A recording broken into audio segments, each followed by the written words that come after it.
Most of us have been thinking about money all wrong. Imagine your life filled with freedom and abundance simply by understanding money in a completely new way. By the end of this video, I hope your perspective on money would have changed. I will share a couple of transformative ways to think about money. You need to start thinking about money as it being a tool. In my last video, I dropped a lot of gems on how to use money as a tool. So I'll link that video up here or down below in the description so you can give it a watch. But to carry on, for many people, money is personal and emotional. Money brings out all kinds of emotions out of people, but it is actually just a tool. Think of it as it being like a car. It transports you from point A to point B, and money moves value through space and time. You extract value from your work, then use money to transport that value somewhere else. So the sooner you see money as a tool, the sooner you will master money and money management. The next thing is to understand that money buys peace, and peace brings happiness. Money can't buy happiness directly, but it can buy a peace of mind. When you eliminate stress and worry about basic needs like food, shelter, and safety, peace automatically follows. And peace is the foundation of happiness. Once you achieve peace, happiness is not far behind. Another way to think about money is that in all situations, being broke is a temporary situation, but being poor is forever. Once you understand that being broke, which is a word I don't like to use, means you just currently have no money, and being poor is a mindset. Broke people who think that their situation is only temporary, are far better than the poor, because the poor feels their situation is basically unchangeable. And the thing about the mind is, if you see your current situation as temporary, you can start moving up. The next thing is, there's no money cap. One of the biggest misconceptions is that there's a limit on how much money you can earn. This is a lie. The truth is, money is unlimited. There's so much abundance. There's so much money. The world's wealth is growing every day, and so can yours. Once you can break free of limits, from the idea of limits, the possibilities become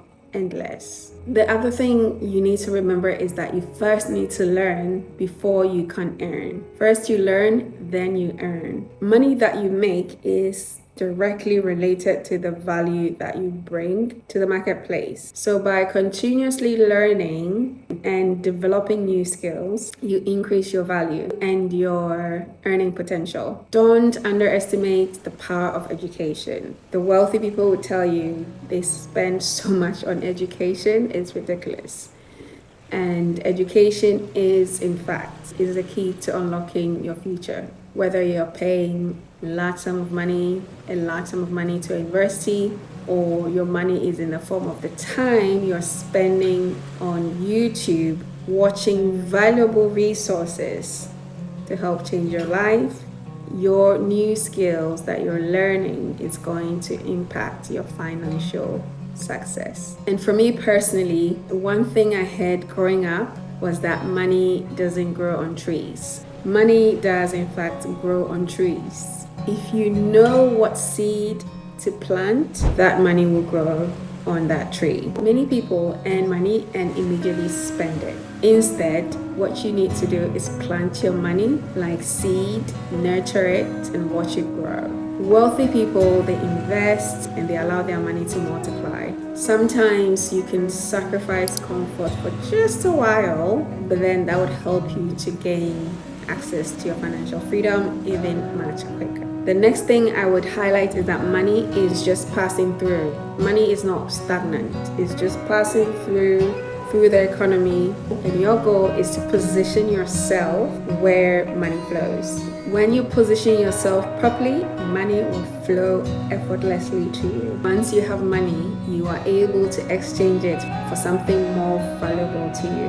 And for me, that is spending time with family. Let me know one thing that you exchange money for that is more valuable to you.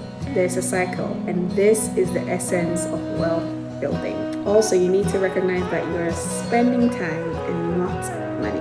Here is the thing, when you spend money, you are actually spending the time it took to earn that money. For example, a $50,000 car would cost you 400 hours of work. Start thinking of your expenses in terms of time, and you will then begin to make more conscious financial decisions. And this is something that I have been doing that has really helped me to manage my expenses because I'm making more conscious financial decisions. Another thing is that you need to know that debt is expensive money.